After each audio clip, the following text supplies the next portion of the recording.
السلام علیکم۔ یہ ان دنوں کا واقعہ ہے جب میں مردم شماری کی ایک ٹیم کے ساتھ اسلام آباد کے مختلف علاقوں میں ڈیوٹی سر انجام دے رہا تھا۔ میرے ساتھ عملے کے متعلقہ لوگ بھی ہوتے تھے، تاہم بعض اوقات اندراج کا کام میں اکیلے بھی کر لیا کرتا تھا۔ اسی دوران میری ڈیوٹی بازار حسن پہ لگ گئی، جہاں آج بھی بلبل ہزار داستان کے سامنے بلڈنگ قائم ہے۔ آفس کی طرف سے دی گئی ہدایات کے مطابق میں گھر میں مقیم لوگوں کی پہلے شناخت کرتا تھا کہ وہ رجسٹر ہیں یا نہیں۔ اگر رجسٹر افراد کے علاوہ کوئی دوسرے اس گھر میں موجود ہوتے تو میں ان سے پوچھ گچھ کرتا کہ پہلے رہائشی کدھر گئے، وغیرہ وغیرہ۔ سروے کے دوران میں نے ایک گھر پر دستک دی، مگر کافی دیر تک جب کوئی باہر نہ نکلا تو جھنجھلا کر دوبارہ زور سے دستک دی۔ کچھ دیر بعد ایک 9-10 سالہ بچی نے دروازہ کھولا اور مجھے دیکھ کر رٹے رٹائے طوطے کی طرح کہنے لگی، ہم وہ نہیں ہیں جو آپ سمجھ رہے ہیں۔ میں نے حیرانی سے اس بچی کو دیکھا اور شفقت بھرے لہجے میں کہا، بیٹا میں بھی وہ نہیں ہوں جو آپ سمجھ رہی ہیں، اور مردم شماری کے سلسلے میں آیا ہوں۔ گھر کے کسی بڑے کو باہر بھیجیں۔ بچی کچھ سمجھی یا نہ سمجھی مگر دوڑ کر اندر چلی گئی۔ چند منٹ بعد ایک سہمی ہوئی خاتون دروازے پر نمودار ہوئی۔ میں نے شائستگی سے سلام کیا اور اپنے آنے کا مقصد بتایا تو ان کے چہرے پر اطمینان سا پھیل گیا۔ کہنے لگیں، آپ اندر آ جائیے ورنہ ابھی یہاں بھیڑ لگ جائے گی۔ میں جھجکتا ہوا اندر چلا گیا۔ نہایت سادہ سا کمرہ تھا۔ خاتون بھی بازار حسن کی نہیں لگتی تھی۔ جب میں نے ان کے گھر کے افراد کی تفصیل مانگی تو کہنے لگی، بھائی مجھے یہاں آئے ہوئے 2 سال ہی ہوئے ہیں۔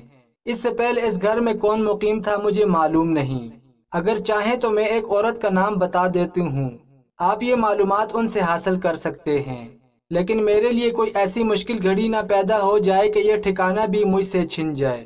میں نے تجسس سے پوچھا، کیا یہ گھر آپ نے کرائے پر لیا ہوا ہے؟ اس خاتون نے، جس کی عمر لگ بھگ 35 سال ہوگی، ایک ٹھنڈی سانس بھری اور کہنے لگی، میں آپ کو ساری حقیقت بتا ہی دیتی ہوں کیونکہ آپ مجھے بھلے مانس انسان لگ رہے ہیں۔ میں ایک کھاتے پیتے اور عزت دار گھرانے سے تعلق رکھتی ہوں۔ والدین کا میرے بچپن میں ہی انتقال ہو گیا۔ میرے چچا بے اولاد تھے، انہوں نے میری پرورش کی۔ وہ سخت مزاج آدمی تھے۔ چچی بھی ان سے ڈری سہمی رہتی تھیں۔ میں 5ویں کلاس کے بعد آگے پڑھنا چاہتی تھی مگر چچا نے اجازت نہیں دی۔ چچی اچھی خاتون تھی، انہوں نے چچا کو قائل کرنے کی بہت کوشش کی مگر وہ نہ مانے، اور 15 سال کی عمر میں میری شادی ایک خوشحال گھرانے میں کر دی۔ شادی کے بعد زندگی اچھی گزرنے لگی، 4 بچے ہوئے۔ اس دوران میرے چچا اور چچی حج پر گئے تو ٹریفک کے ایک حادثے میں ان کا انتقال ہو گیا۔ میکے میں اب میرا کوئی نہیں رہا تھا، سسرال بھرا پڑا تھا، سب کا مشترکہ کاروبار تھا۔ میرے بچے اچھے اسکول میں زیر تعلیم تھے کہ قدرت نے ایک بار پھر میرا امتحان لیا۔ میرے شوہر کو پھیپھڑوں کا کینسر ہو گیا اور 1 سال کے اندر ہی وہ ہم سب کو روتا چھوڑ گئے۔ شوہر کے انتقال کے بعد سسرال والوں نے کچھ عرصے تو بچوں کی ناز برداریاں کیں، میرا بھی خیال رکھا۔ اس دوران بہانے بہانے سے مجھ سے مختلف دستاویزات پر دستخط کرواتے رہے۔ پھر ایک دن مجھے بلا کر کہا کہ اپنے بچے کو لے کر یہاں سے چلی جاؤ کیونکہ تمہارا شوہر تم لوگوں کے نام پر کچھ چھوڑ کر نہیں گیا۔ ہم تمہارا اور بچوں کا خرچہ زیادہ دنوں تک برداشت نہیں کر سکتے۔ یہ سنتے ہی مجھ پر آسمان ٹوٹ پڑا۔ کافی واویلا کیا، منتے ترلے بھی کر لیے۔ ان کے دیگر رشتہ داروں کو بیچ میں ڈالا تو انہوں نے بتایا کہ تم نے جن دستاویزات پر دستخط کیے تھے اس کی روح سے تمہارا حصہ وہ تمہیں دے چکے۔ میں ان پڑھ تھی، ان کی چالیں میری سمجھ میں کیسے آ سکتی تھیں؟ اور پھر ایک روز بچوں کی آپس کی لڑائی کا بہانہ کر کے انہوں نے صبح ہی صبح بچوں سمیت مجھے گھر سے نکال دیا۔ میرے شوہر کے ایک دوست اس علاقے سے 2-3 کلومیٹر دور رہتے تھے۔ میں نے رکشہ پکڑا اور انہیں اپنی کہانی سنانے ان کے گھر جا پہنچی۔ ان کی بیوی میرے شوہر کے انتقال پر گھر آئی تھی اور کہا تھا کہ کوئی پریشانی ہو تو ضرور بتانا۔ اسی تسلی اور آس پر ان کے گھر گئی تھی، لیکن وہاں پہنچ کر پتہ چلا کہ وہ لوگ 6 ماہ پہلے کراچی شفٹ ہو گئے ہیں۔ یہ سنتے ہی آنکھوں تلے اندھیرا چھا گیا۔ چھوٹے بچوں کا ساتھ تھا، چند 100 روپے کے سوا اور کچھ نہیں تھا۔ بچوں کا پیٹ خالی تھا، انہیں چاٹ کھلا کر آگے چل پڑی۔ کچھ پتہ نہیں تھا کہ کدھر جا رہی ہوں۔ یہاں تک پہنچی تو بچے تھک چکے تھے، مجھ میں بھی ایک قدم بڑھانے کی سکت نہ رہی تو ایک دیوار کا سہارا لے کر بیٹھ گئی۔ شام سر پر آ گئی، لیکن مجھ میں اٹھنے کی ہمت نہیں رہی تھی۔ بار بار رونا آ رہا تھا۔ رات کہاں اور کیسے بسر کروں گی؟ بچوں کو کب تک بھوکا رکھوں گی؟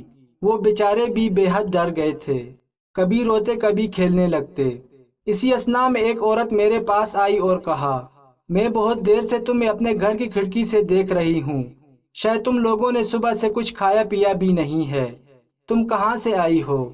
کیا ساس نے گھر سے نکال دیا ہے؟ میں نے اقرار میں سر ہلا دیا۔ وہ کہنے لگی، کچھ دیر بعد یہاں بہت بھیڑ ہو جائے گی، تم میرے ساتھ میرے گھر چلو، باقی باتیں وہیں ہوں گی۔ گھر پہنچ کر میں نے اسے پوری کہانی سنا دی۔ اس نے میرا ہاتھ منہ دھلوایا، بچوں کو اور مجھے کھانا دیا اور خود باہر چلی گئی۔ کچھ دیر بعد آئی تو اس کے ساتھ چند عورتیں بھی تھیں جنہیں وہ میرے بارے میں سب کچھ بتا چکی تھی۔ سب نے باری باری مجھے گلے لگایا، تسلیاں دیں۔ پھر ان میں سے ایک بڑی عمر کی خاتون نے کہا کہ یہ بازار حسن ہے، اگر تم رضامند ہو تو ہم تمہیں تحفظ کے ساتھ پناہ بھی دیں گے، مگر تمہیں یہاں بڑی رازداری سے رہنا ہوگا۔ میرے پاس اور کوئی راستہ نہیں تھا، میں نے فوری طور پر ان کی پناہ میں رہنا قبول کر لیا۔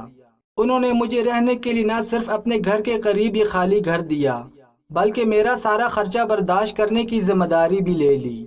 ہر مہینے راشن کا سامان باقاعدگی سے ڈلواتی ہیں، بچوں کی پڑھائی کا خرچہ اٹھا رہی ہیں۔ ان کا کہنا ہے کہ جب تک بچے کچھ بڑے نہیں ہو جاتے یہیں رہو۔